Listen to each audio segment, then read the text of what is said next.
আচ্ছা, সবাইকে স্বাগতম জানাচ্ছি তোমাদের নবম দশম শ্রেণীর সূচক লগারিদমের অধ্যায়।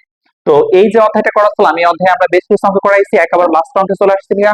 এটা হচ্ছে তোমাদের 22 নম্বর অঙ্কটা। শোনো, তোমরা যারা হচ্ছে বর্তমান যারা ক্লাস 10-এ আছো অথবা যারা এসএসসি পরীক্ষার্থী আছো, তাদের বইতে এই অঙ্কটা 22 নাম্বার হিসেবে আসে। কিন্তু যারা বর্তমান হচ্ছে 2026 সালের যে কারিকুলাম আছে, সেই কারিকুলামের নতুন বইটা পড়তেছো, তাদের বইতে এই 22 নম্বর অঙ্ক এই রকমই একটা অঙ্ক আছে, কিন্তু এই অঙ্কটা নাই। তো যারা ক্লাস 9-এ পড়তেছো বর্তমান, বা 2026 সালের কারিকুলাম পড়তেছো, তাদের জন্য এই প্রশ্নটা স্কিপ করে যেতে পারো। তবে তুমি যদি এই অঙ্কটা দেখো, তাইলে পরে তোমার ওভারঅল তোমার হচ্ছে ম্যাথ যে সলভের যে টেকনিক গুলো আছে, অথবা তোমার সৃজনশীল প্রশ্নগুলোর যে সলভের যে টেকনিক আছে, সেগুলো ডেভেলপ হবে। তো যার কারণে তোমরা চেষ্টা করবা যে সবাই এই ক্লাসটা দেখার জন্য। ওকে, এই ক্লাসে কিন্তু আমরা পুরাতন বইয়ের যে 22 নম্বর অঙ্ক আছে সেটা করব, আর হচ্ছে এরপরে যে ক্লাসটা আছে সেই ক্লাসে হচ্ছে আমাদের নতুন সিলেবাস বা নতুন বইয়ের যে 22 নম্বর অঙ্ক আছে সেটা সলভ করব। তো দেখবা এখানে যে অঙ্কটা আছে ভাই, অঙ্কটা একদম ইজি। এইখানে প্রশ্নটা আমরা প্রথমে প্রশ্নটা করে নিচ্ছি। দেখো, তোমাদের বইয়ে যতগুলো অঙ্ক করাইছি আমি, বিশেষ করে 4 নাম্বার, 8 নাম্বার, তারপরে হচ্ছে কি বলে এই 13 নাম্বার, 14 নাম্বার, ওই সকল অঙ্ক থেকে এই সৃজনশীল প্রশ্নটা বানায় যাচ্ছে। তো দেখো, আমাদের যে প্রথম প্রশ্নটা দিয়েছে, প্রথমে বলছে এক্স এর মান নির্ণয় করো। এক্স এর মান নির্ণয় করতে বলছে, কিন্তু ভাই এক্স এর মান দিচ্ছে না। দেখো, এক্স এর মান নির্ণয় করতে বলছে, এক্স এর মান দিচ্ছে হচ্ছে 2 into a to the power -1 plus 3 into b to the power -1 whole to the power -1। যারা প্রথম ক্লাসগুলো করছো ভাইয়া, দেখবা 4 নাম্বার যে অঙ্কটা আছে তোমাদের বইয়ের, পেজ নাম্বার হচ্ছে 80 নাম্বার পেজের 4 নাম্বার যে অঙ্কটা আছে ভাইয়া, সেই 4 নাম্বার অঙ্কটা আর এইখানকার এক্সটা একেবারে সেম। দুইটা একেবারে সেম, কোনো কিছু চেঞ্জ নাই, একেবারে সম্পূর্ণ একই রকম। তো চলো আমরা ওই 4 নাম্বার অঙ্কটা একবার রিপিট করি। ওই অঙ্কটা আবার করছি। দেখো, তো আমাদের এখানে প্রশ্ন হচ্ছে এই লাইনটা দিয়ে বলছে এক্স এর মান নির্ণয় করো। এক্স এর মান নির্ণয় করতে বলছে, আমরা প্রথমে লিখে নেব প্রদত্ত রাশি দিয়ে, প্রদত্ত রাশি। এই কথাটা লিখে এক্স এর মানটা লিখে নেব। প্রদত্ত রাশি এক্স সমান, দেখো তো, এক্স সমান দেওয়া আছে হচ্ছে 2 আছে, a টু দি পাওয়ার -1 আছে, প্লাস 3 আছে, b টু দি পাওয়ার -1 আছে, হোল টু দি পাওয়ার -1 আছে। শোনো, যারা প্রথম থেকে অঙ্কগুলো করতেছো তারা স্পষ্টভাবে জানো যে পাওয়ার যদি মাইনাস থাকে, আমাদের ওই মাইনাস পাওয়ারটাকে ভাঙতে হবে। পাওয়ার মাইনাস থাকলে সেটাকে 1 ভাগ আকারে লেখা যায়। সূচকে যে কটা নিয়ম ছিল তার ভিতরে একটা নিয়ম ছিল এটা। দেখো তো, আমরা এইখানে যেটা করব ভাইয়া, পাওয়ার এই পুরোটুকুর উপরে পাওয়ার -1 আছে না। শোনো, পুরোটুকুর উপর যদি পাওয়ার -1 থাকে, এই -1 এর কারণে উপরে 1 হবে, আর নিচে পুরোটুকুন হয়ে যায়। পুরোটুকুন হচ্ছে 2 to the power 2 into a to the power -1 plus 3 into b to the power -1। বুঝছো? এখন আর একটা কথা চিন্তা করে দেখো তো ভাইয়া, এই যে এর পাওয়ার -1 আছে না, এর পাওয়ার -1 থাকা মানে হচ্ছে উপরে 1 নিচে a। b to the power -1 আছে মানে হচ্ছে উপরে 1 নিচে b। দেখবা, সুন্দর করে বলতেছি আবার, পাওয়ার মাইনাস থাকলে মাইনাস গুলোকে ভাঙতে হবে।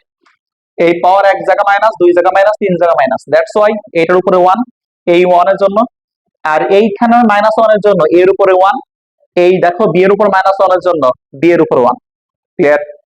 তো চলো তো এরপরে কি করা যায়। শোনো, তোমরা জানো সাইডে গুণ, সাইডে থাকা মানে উপরে যা গুণ হওয়া।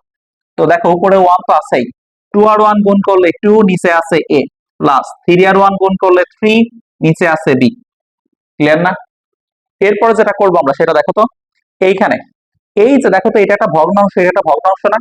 যদি কোনো সময় একাধিক ভগ্নাংশ থাকে, মাঝখানে যোগ চিহ্ন থাকে, একাধিক ভগ্নাংশে যদি মাঝখানে কোনো সময় যোগ চিহ্ন থাকে, তখন সেখানে লসাগু করতে হয়। তো আমাদের এই নিচে দেখো তো, এটা ভগ্নাংশ, এটা ভগ্নাংশ, মাঝখানে যোগ আছে, লসাগু করতে হবে। তো চলো লসাগু করি। লসাগু করার নিয়ম কি? এই যে এইটা কিন্তু সেই মেইন দাগটা, উপরের 1 রাখছি, এইটুকের লসাগু করবে, যেটুকুন লসাগু করবে সেইটুকুর পরিবর্তে একটা পুরো দাগ দিয়েছি। এইটার নিচে a আছে, এটা নিচে b আছে, a আর b এর লসাগু হচ্ছে a b, গুণ করে লসাগু পাওয়া যায়। ওকে, a আর b গুণ করলে পারে a b হবে না, এই a b হচ্ছে লসাগু। লসাগু a b এর সাথে এটা মিলাও, a মিলছে, মিলে নাই b, b যা 2 এর সাথে গুণ করলে 2b, প্লাস a b এর সাথে এটা মিলাও, b b মিলছে, মিলে নাই a, a যা 3 এর সাথে গুণ হবে, হবে হচ্ছে কত, 3a। আচ্ছা, বুঝছো না? এখন একটা জিনিস খেয়াল করো তো ভাইয়া, এইটা উপরে দেখো তো, এখানে ভাগ চিহ্ন পাইছে কয়টা, দুইটা না। একের বেশি ভাগ চিহ্ন হলে সেটার নাম জটিল ভগ্নাংশ। আর জটিল ভগ্নাংশ পাইলে পরে এটাকে সলভ করতে হয়। জটিল ভগ্নাংশ সলভ করার নিয়ম কি?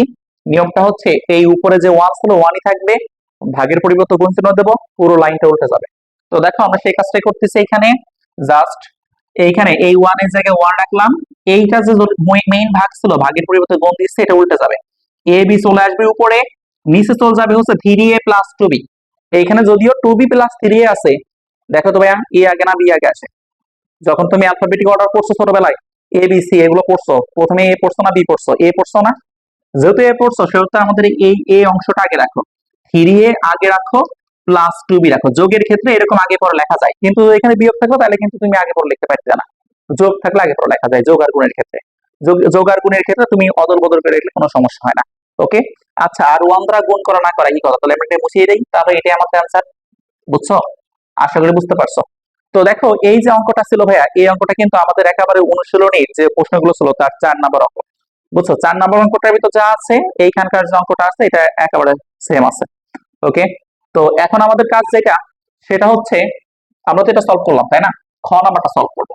খ নাম্বার প্রশ্নের ভিতর কি বলছে খেয়াল করো। খ নাম্বার যে প্রশ্নটা এখানে বলছে হচ্ছে ওয়াই প্লাস 4। দেখো, এই 81 এর 4 নম্বর ঘনমূল সমান 4, এটা তোমাকে দেখাতে বলছে, এটা বের করতে বলছে। এই অঙ্কটা করার আগে দেখো তো, এই অঙ্কটা যখন করবা তুমি, তো দেখাও যে বলছো না, দেখাও যে বললে দেখবা সমান চিহ্ন থাকবে, সমান চিহ্ন আছে তো? সমান চিহ্নের আগের টুকের নাম বাম পক্ষ বা লেফট হ্যান্ড সাইড। তাহলে এই অঙ্কের লেফট হ্যান্ড সাইড কোনটুকু? এইটুকু না? আর রাইট হ্যান্ড সাইডে বানাতে হবে কত? 4। লেফট হ্যান্ড সাইড করার আগে দেখো তো, লেফট হ্যান্ড সাইডের উত্তর করার আগে কার মান লাগবে? লেফট হ্যান্ড সাইডের ভিতরে কি আছে? ওয়াই আছে না? ওয়াই এর মানটা বের করা লাগবে না? ওয়াই এর মান কত আছে? ওয়াই এর মান এই লাইনটা আছে। তাহলে আমাদের সবচেয়ে প্রথম কাজ ওয়াই এর মান বের করা। সবচেয়ে প্রথম কাজ কার মান বের করা? সবচেয়ে প্রথম কাজ কার মান বের করা বলো তো? ওয়াই এর মান বের করা। আচ্ছা, যেহেতু ওয়াই এর মান বের করবো, তো চলো আমরা প্রথমে লিখে নিচ্ছি খ নাম্বার। দেওয়া আছে ওয়াই সমান, এই ওয়াই সমান দেখো তো কত আছে?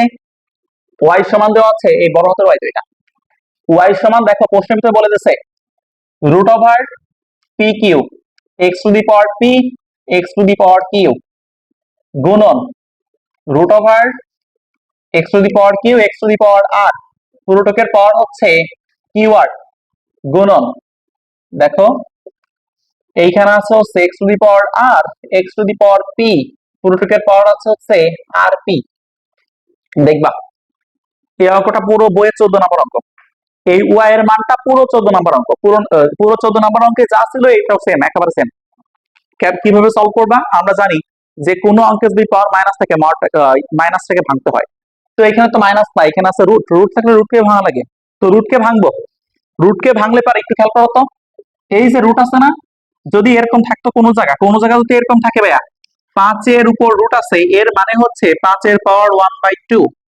যদি থাকে এরকম 5-এর উপর 4 নম্বর ঘনমূলের পাওয়ার হচ্ছে 5-এর পাওয়ার 1/4। বুঝছো না? আচ্ছা, যদি 5-এর উপর এখানে পি কিউ থাকে, এর মানে হচ্ছে 5-এর পাওয়ার 1/pq। বুঝছো না? সেম কথা ওইখানে অ্যাপ্লাই করতেছি। এই যে এইখানে দেখো, তার আগে আমরা এখানে যাই হোক এইটুকুর কাজ পরে করি, তার আগে বলতেছি এই রুট মানে কিন্তু পাওয়ার 1/pq, কারণ এখানে রুটের কাছে পিকিউ লেখা আছে। আচ্ছা, বুঝছো না? মনোযোগী হইতে হবে। এইখানে যেটা আছে দেখো তো, আর এই বিরাকের ভিতর কি আছে? এইটা একটা এক্স, এইটা একটা এক্স না? 2x এর পরিবর্তে কয় এক্স হয়? একটা এক্স, এবং পাওয়ার গুলো বিয়োগ করতে হয়। তাহলে দেখো আমরা 2টা এক্স এর পরিবর্তে একটা এক্স, এইখানকার পি মাইনাস এখানকার কিউ, গুণন দেখো 2x এর পরিবর্তে 1x, কিউ মাইনাস আর, কিউ মাইনাস আর, পুরোটুকের পাওয়ার হচ্ছে 1/। আচ্ছা, এখন দেখো এখানে হলো হচ্ছে 1/pq, তারপরে দেখো 2x এর পরিবর্তে 1x, তারপরে আর minus p root over 1/rp। আচ্ছা, তারপরে দেখো আমরা একই ধারাবাহিকতা দেখো 3টা জায়গায় কিন্তু একই সূত্রে অ্যাপ্লাই করেছি। তো 2টা এক্সের পরিবর্তে একটা করে এক্স বসিয়েছি এবং পাওয়ারগুলো রুটগুলোকে পাওয়ার আকারে দিয়ে দিছি।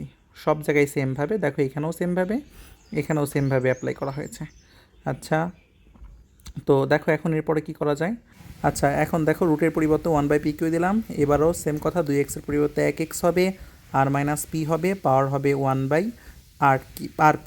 ওকে ভাইয়া, দেখো এরপরে যে অংশগুলো আছে সেগুলো তো একই রকম। দেখো আমি এই লাইনটা আবার বোঝাচ্ছি, 2টার পরিবর্তে একটা হবে, তো পাওয়ার রুটটাকে ভেঙে দেবো, 2টার পরিবর্তে একটা হবে, পাওয়ারগুলো মাইনাস হবে এবং রুটটাকে ভেঙে দিচ্ছি। সেমভাবে 2টা এক্সের পরিবর্তে একটা এক্স, আর মাইনাস পি, উপরে পাওয়ার আছে 1/rp। তো দেখো এই অঙ্কগুলো ভাই একদমই ইজি, সবগুলো অঙ্ক একই নিয়মে করবা। তো দেখো সবগুলো অঙ্ক আমরা এমনিই করব একই নিয়মে। তো দেখো সবচেয়ে প্রথমে কিন্তু রুট থাকলে রুটটাকে বারবার ভাঙতে হবে, রুটের পরিবর্তে 1/পাওয়ার আকারে নিয়ে আসবো। ওকে, তো ভাই অঙ্কগুলো একদম ইজি, তো তোমরা অঙ্কগুলো চেষ্টা করবা বাসায়, তাহলে পরে এমনিতেই পারবা। তো দেখো আমরা এখন যে অঙ্কটা বাকিটুকুন করছি, তো বাকিটুকুন যেটা আছে দেখো তো, এটা কিন্তু পাওয়ার, তার উপরে আছে আর একটা পাওয়ার, এই পাওয়ার যা উপরের ওয়ানের সাথে গুণ হবে। তো পাওয়ারের পর যেহেতু গুণ হয় সেহেতু দেখো এক্স এর জায়গায় এক্স রেখেছি, পি কিউ যা ওয়ানের সাথে গুণ হলে পি মাইনাস কিউ হবে, নিচে থাকবে পি কিউ, তারপরে দেখো গুণ দিলাম, তারপরে সেমভাবে উপরে যা পাওয়ারটা গুণ হবে আর মাইনাস কিউ ডিভাইডেড হচ্ছে কিউ আর, 2x আবার ওইখানে এক্স হবে, পাওয়ারটা দেখো উপরে গুণ করছি আমরা, উপরে ওয়ানের সাথে পাওয়ার গুণ করলে যা আসলো তাই হবে, নিচে থাকবে আর পি। ওকে, আচ্ছা দেখো এইখানে কিন্তু সবগুলো একই নেমে অ্যাপ্লাই হয়েছে। তো এখন আমাদের কাজ হচ্ছে ভাইয়া 3টা এক্সই তো গুণ আছে, 3টা এক্সের পরিবর্তে এক এক্স, উপরের সবগুলো পাওয়ার যোগ, P minus Q, P Q, তার সাথে যোগ হবে হচ্ছে P Q minus R, divided হবে হচ্ছে কিউ আর, তারপরে সেম কথা উপরে যা ছিল পাওয়ারটা শুধুমাত্র যোগ করে দিচ্ছি। এরপরে দেখো আবার এক্স বসিয়েছি, তারপরে যে মানটা আছে দেখো এটা তুমি এমনিতেই দেখো এটা একটা ভগ্নাংশ, এটা একটা ভগ্নাংশ, এটা একটা ভগ্নাংশ, 3টা ভগ্নাংশ আছে ভাইয়া। তো এই 3টা ভগ্নাংশকে আমাদের এখন লসাগু করতে হবে। আচ্ছা, আচ্ছা দেখো, এখন আমাদের যে কাজটা করতে হবে, এখানে হচ্ছে লসাগুটা করতে হবে। লসাগু করি, এখানে পি কিউ আছে, এখানে কিউ আর আছে, এখানে আর পি আছে। পি কিউ, কিউ আর এবং আর পি, এখান থেকে পি নাও, কিউ নাও, এখান থেকে আর নাও, তাহলে লসাগু পেয়ে যাবা। পি কিউ আর কেন এই তিনটা লসাগু আসলো দেখো তো, কিউ তে এটা ভিতর নিয়ে নয় হয়ে গেছে, আর তো নয় হয়ে গেছে, পি তো নয় হয়ে গেছে, দুইবার থাকলে পরে সেটাকে একবার নিলে পরে তুমি লসাগুটা পেয়ে যাবা। তাহলে কিন্তু আমরা লসাগুটা পাইছি পি কিউ আর। ক্লিয়ার তো? এই পি কিউ আর এর সাথে লসাগুর সাথে এটা মিলাও, পি কিউ এর সাথে পি কিউ মিলছে, আর মিলে নাই। যে আর মিলে নাই সে আর যা পির সাথে গুণ হবে, হবে কত? P R. এই আর যা মাইনাস কিউ এর সাথে গুণ করলে হবে হচ্ছে কিউ আর, প্লাস জায়গা প্লাস। ওকে, এই পুরোটুকুর সাথে পুরোটুকুন মিলাও, কিউ কিউ মিলছে আর আর মিলছে, মিলে নাই কত? পি। পি যা কিউ এর সাথে গুণ করবা পি কিউ, মাইনাস জায়গা মাইনাস, পি যা এর সাথে গুণ করলে হবে হচ্ছে পি আর, প্লাস পুরোটুকুর সাথে পুরোটুকুন মিলাও, আর মিলছে পি মিলছে, কিউ মিলে নাই, কিউ যা এর সাথে গুণ করলে পারে হচ্ছে কিউ আর মাইনাস কিউ যা আর পি সাথে গুণ করলে হবে হচ্ছে পি কিউ। দেখো এক্স এর জায়গায় এক্স রেখেছি, এইটার নিচে কি, এইটার নিচে আছে হচ্ছে পি কিউ আর। শোনো, এই লস এইখানে কিন্তু সব কাটাকাটি চলে যায়, কাটাকাটি করলে জিরো হবে। এই কাটাকাটিটা তোমরা লাপে করবা, তোমরা অঙ্কের ভিতরে করার দরকার নাই, অঙ্কের ভিতরে কাটাকাটি করা দেখাবা না, ঠিক আছে? এটা লাপে করে নিবা। দেখো কেমনে কাটে চলে যায়, এই পি কিউ ছিল প্লাস, এটা মাইনাস, এটা ছিল প্লাস, এটা ছিল মাইনাস, এটা ছিল মাইনাস, এটা ছিল প্লাস, কেটে দিলাম, সব জিরো। উপর নিচে পাশাপাশি কাটাকাটি করলে কিছুই না থাকলে পরে সব কাটাকাটি চলে গেলে জিরো থাকে। তাহলে দেখো এখানে এক্স এর পাওয়ার আছে এরকম 0/pqr, এক্স এর পাওয়ার হচ্ছে 0/pqr। আচ্ছা ক্লিয়ার তো? এখন শোনো, জিরো কোনো কিছু, জিরোকে কোনো কিছুতে ভাগ করলে তার মান জিরো আসে, তাহলে x to the power zero, তাহলে কোনো কিছু পাওয়ার জিরো হলে তার মান হচ্ছে ওয়ান। এইটা কার মান পেয়েছি আমরা? এইটা কিন্তু পেলাম ওয়াই এর মান, এটা কিন্তু পুরো অঙ্কের মান না, এটা জাস্ট পেয়েছি কার মান? ওয়াই এর মানটা পেয়েছি। তো ওয়াই এর মান যেহেতু পাইছি, কিন্তু আমাদের এই অঙ্কটা যেটা দেখাতে বলছে এটা হচ্ছে লেফট হ্যান্ড সাইড, তো লিখে নিচ্ছি। অতএব left hand side, left hand সাইডটা হচ্ছে ওয়াই প্লাস, দেখো ই কে 80 এর 4 নাম্বার ঘনমূল, এটা লেফট হ্যান্ড সাইড। ওকে ভাইয়া, ওয়াই এর মান কিন্তু আমাদের পেয়েছি হচ্ছে 1 প্লাস। ওকে, আচ্ছা এরপরে ওয়াই এর মান কিন্তু আমরা 1 পেয়েছি, বুঝছো তো? ওয়াই এর মান কিন্তু আমরা 1 বের করছি। এখন দেখো এইটা মানে কত, এইটা মানে হচ্ছে ই কে 80 মানে কিন্তু ই কে 80, ই কে 80 মানে ই কে 80, ই কে 80 কে ছোট পাওয়ার আকারে লেখা যায়, ই কে 80 কে লেখা যায় 3 টু দি পাওয়ার 4, কারণ ই কে 80 মানে 3টা সাইড গুণ করলে পরে ই কে 80 পাবা। আমরা প্রথম যখন ক্লাস নিয়েছি, প্রথম ক্লাসে বুঝাইছি যে ই কে 80 মানে 3 two the power 4, R root আছে না 4 নাম্বার ঘনমূল, 4 নাম্বার ঘনমূল মানে পাওয়ার 1/4। এইটা 4টা তো উপরে যা গুণ হবে, 4 একে 4, উপরে 4 নিচে 4 কেটে দাও, থাকবে না 1। তাহলে দেখো এখানে আছে, এইখানে আছে 1, সরি এখানে আছে 1 প্লাস, এর উপরে 1 আছে না, কোন কিছুর উপরে 1 থাকা না থাকা এই কথা, তাহলে 3 পাওয়ার 1 মানে 3, 3 আর 1 যোগ করলে কত হবে? 4, 4ই কিনা আমাদের কত? রাইট হ্যান্ড সাইড, এটা হচ্ছে আমাদের রাইট হ্যান্ড সাইড। অতএব LHS is equal to RHS। শেষ, আশা করি বুঝতে পারছো। ওকে, এখন এইখানে যে অঙ্কটা করলাম আমরা ভাইয়া, এই অঙ্কটা আসলে হচ্ছে আমাদের খ নাম্বার অঙ্ক, যেটা কিনা উদাহরণ 14 এর মতো। তো আমাদের একটু সাউন্ডের সমস্যা হতে পারে, তো তোমরা একটু এটাকে একটু মার্জিত ভাবে দেখো। আচ্ছা, তো দেখবো ভাইয়া আমাদের এখানে যে অঙ্কটা আছে, এখন ক নাম্বারটা, এটার ভিতর বলছে হচ্ছে y মাইনাস জেড সমান 25, এটাকে দেখাতে বলছে। এই অঙ্কটা left hand side right hand সাইডের অঙ্ক, কারণ যেহেতু আমাদের দেখাতে বলছে, তো দেখাতে বললেই তো বুঝবা, তার তো সমাজ চিহ্ন আছে, সমাজ চিহ্ন আগে থেকে নাম লেফট হ্যান্ড সাইড, সমাজ চিহ্ন পরে থেকে নাম রাইট হ্যান্ড সাইড। এই অঙ্কটা তখন করবো, অঙ্কটা করার আগে দেখো আমাদের y এর মান লাগবে, z এর মান লাগবে। y এর মান তো আমরা গ নাম্বার অঙ্কে পেয়ে গেছি, খ নাম্বার অঙ্কে পেয়ে গেছি যে y এর মান হচ্ছে 1, তো রেখে নিচ্ছি খ থেকে পাই, খ থেকে পাই y সমান 1। আচ্ছা, আর একটা কথা ভাইয়া, আমাদের এখানে অঙ্কটা করতে গেলে জেড এর মান লাগবে না? জেড এর মান দেখো তো, জেড এর মান তো দেওয়া নাই, জেড এর মান একটা অঙ্ক দেওয়া আছে। হ্যাঁ দেখো, এটা কিন্তু 8 নম্বর অঙ্ক, কারণ 8 নম্বর অঙ্কে আমি বলছি এখানে 5 থাকতে পারে, এখানে 5 থাকতে পারে, এখানে 25 থাকতে পারে, 25 থাকলে 1/25 হবে, এইখানে 27 থাকলে পারে 1/27 উত্তর হবে, এইখানে 81 থাকলে পারে 1/81 উত্তর হবে, এখানে 9 থাকলে 1/9 উত্তর হবে, 1/49 থাকলে এখানেও 49 থাকলে পারে 1/49 উত্তর হবে। তাহলে কিন্তু ভাইয়া তুমি জানো z এর মান কিন্তু হবে হচ্ছে 1/25, কারণ এখানে 25 আছে। তো দেখো তারপর আমরা এটা সলভ করি।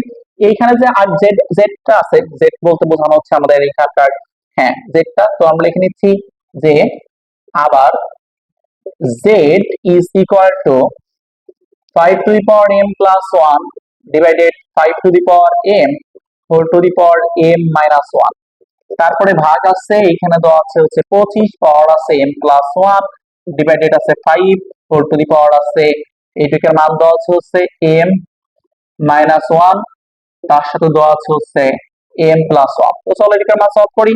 কেমনে করা যায়, 5 তো আছে, 5 এর মধ্যে রেখে দেই m plus 1, এইখানে 5 আছে, এই m টা m এর সাথে গুণ হবে, m টা 1 এর সাথে গুণ হবে, m আর m গুণ করলে m স্কয়ার মাইনাস m আর 1 গুণ করলে পারে m, ভাগের জায়গা ভাগ, 25 কে লেখা যায় 5 স্কয়ার, তার পাওয়ার হচ্ছে m প্লাস 1, এইখানে আছে 5, তার পাওয়ার হচ্ছে m মাইনাস 1 m প্লাস 1, তো গুণ করতেছি আমরা m মাইনাস 1 যা গুণ হবে হচ্ছে m প্লাস 1 এর সঙ্গে। তো দেখো 2m এর পরিবর্তে 1m হবে, এই পাওয়ার মাইনাস এই পাওয়ার হবে, মানে m প্লাস 1 যা ভাগ হবে হচ্ছে m স্কয়ার প্লাস m এর সাথে, বিয়োগ করলে চিহ্ন চেঞ্জ হয়ে যায়, নিচে চলে ভাগের জায়গা ভাগ, এইখানে দেখো 5 এর জায়গা 5 রেখেছি, 2 যা গুণ করলে 2m, 2 যা এর সাথে গুণ করলে 2 1 কে 2, 5 এর জায়গা 5, m যা এর সাথে গুণ করলে m স্কয়ার, m যা 1 এর সাথে গুণ করলে m, মাইনাস 1 যা এর সাথে গুণ করলে মাইনাস m, মাইনাস 1 এখানে গুণ করলে পারে প্লাস মাইনাস m, মাইনাস 1 এটাকে 1। আচ্ছা 5 এর জায়গা 5 রাখলাম, m আর m যোগ করলে 2m মাইনাস আছে m স্কয়ার প্লাস আছে 1, ভাগের জায়গা ভাগ, 2 5 এর পরিবর্তে 1 5, এইটা মাইনাস এইটা, তাহলে দেখো এখানে 2m প্লাস 2 এর সাথে বাদ যাবে হচ্ছে, তো আমাদের এইখানে ভাই এখানে একটা কাজ করা যায়, আমাদের এখানে সূত্র অ্যাপ্লাই করলে বেটার হয়। তো তো a plus b into a minus b যেটা আছে সেই সূত্র অ্যাপ্লাই করবো আমরা এখানে। তো দেখবে একটু, আচ্ছা দেখো এখানে সূত্র অ্যাপ্লাই যদি করি a square minus b square সূত্র, তাহলে হবে না হচ্ছে m স্কয়ার মাইনাস 1 স্কয়ার, 1 এর উপর স্কয়ার দেওয়া না দেওয়া একই কথা। এখন এটা থেকে এটা বাদ দাও, তো ভাইয়া 2m প্লাস 2 আছে, তুমি এটা যদি বাদ দাও তাহলে হয়ে যাবে না হচ্ছে m স্কয়ার প্লাস 1, বাদ দিলে নিচের জন্য চিহ্ন চেঞ্জ হয়ে যাবে। এরপরে দেখো তো এইখানে তো আমাদের 5 আছে, 2m আছে, মাইনাস m স্কয়ার আছে, প্লাস 1 আছে, 5 এখানে রেখেছি, এই 2m আছে রাখছে এখানে, দেখো তো 2 আর 1 যোগ করলে 3, আর এখানে আছে হচ্ছে মাইনাস m স্কয়ার, দেখছো আমরা জাস্ট এটা ভাগ ছিল নিচে দিয়ে দিছি। এরপরে দেখো 2 5 এর পরিবর্তে 1 5 হয়, এটা মাইনাস এটা হবে, 2m minus m square plus 1 থেকে বাদ দেবো এটা 2m প্লাস 3, বাদ দিলে পরে চিহ্ন চেঞ্জ, আর হচ্ছে প্লাস m স্কয়ার, কাটো এইটা এটা কাটো, এইটা এটা বাদ দাও, তো দেখো তো, আর এইখানে তো একজন প্লাস আছে ভাইয়া, একজন প্লাস আছে, মাইনাস আছে 3 জন, কাটাকাটি করলে পরে মাইনাস 2 জন, তাহলে 5 two the power minus 2, minus 2 থাকা মানে কি, মাইনাস 2 থাকা মানে হচ্ছে উপরে 1 নিচে 5 স্কয়ার, 5 স্কয়ার মানে হচ্ছে 25, তাহলে উপরে 1 নিচে হচ্ছে 25, 1/25, এটা হচ্ছে আমাদের কার মান, z এর মান। কিন্তু ভাই আমাদের তো অঙ্কে তো শুধুমাত্র z এর মান চাই নাই, আমাদের প্রশ্নের ভিতরে বলছে দেখাও যে y/z সমান 25, তো কোনো সমস্যা নাই, বাকিটা আমি এখানে করতেছি ভাইয়া, বাকিটুকু আমরা করে নেবো হচ্ছে লিখে নিচ্ছি, অতএব লেফট হ্যান্ড সাইডটা হচ্ছে y divided z, y/z, y এর মান তো আমরা কিন্তু পেয়েছি ভাইয়া 1, বসায় দিচ্ছি, ভাগ z, z এর মান হচ্ছে 1/25, 1/25, তোমরা জানো কোন জায়গা ভাগ 1 এর জায়গায় 1 ভাগের পরিবর্তে কোন চিহ্ন দিলে উল্টা যায় পরেরটা, 25 উপরে 1 নিচে, উপরের 1 নিচের 1 বাদ দিয়ে দাও, পড়ে থাকবে না 25, এইটাই কিনা দেখো আমাদের বানাতে বলছে যে দেখাও যে y/z সমান 25, সেটা কিনা 25 হয়ে গেছে, তাহলে এটা আমাদের হচ্ছে রাইট হ্যান্ড সাইড, অতএব LHS is equal to RHS। বুঝতে পারছো, একদম ইজি একটা অঙ্ক, তো এবং গুরুত্বপূর্ণ খুবই, 8 নম্বর অঙ্ক থেকে পরীক্ষা এটা আসছে, তো তোমাদের অবশ্যই পারতে হবে, সহজ একটা অঙ্ক। তো এরপরে হচ্ছে আমরা তোমাদের যে 9 এর যে বইটা আছে সেই বইয়ের যে অঙ্কটা আছে সেটা সলভ করবো, সৃজনশীলগুলো ভালো মতো করতে হবে ভাইয়া। দেখো আমরা তো সব সৃজনশীল এখানে দিতে পারতেছি না, তো যতগুলো সৃজনশীল দেওয়া পসিবল আমরা সেগুলো দেবো, বাদ বাকি যে সৃজনশীলগুলো আছে সেগুলো পাওয়ার জন্য অবশ্যই আমাদের যে প্রাইভেট ব্যাচগুলো আছে সেইগুলোর সাথে তোমাদের যুক্ত হতে হবে। আর প্রাইভেট ব্যাচের সাথে যুক্ত হওয়ার জন্য আমাদের ফেসবুকে যে অ্যাকাউন্টটা আছে সেই অ্যাকাউন্টে ঢুকে ফলো দিবা, প্লাস হচ্ছে দেখো এখানে নাম্বার আছে, কন্ট্যাক্ট নাম্বারে সরাসরি যোগাযোগ করবা। আচ্ছা আজকের মতো এই পর্যন্ত, সবাইকে ধন্যবাদ।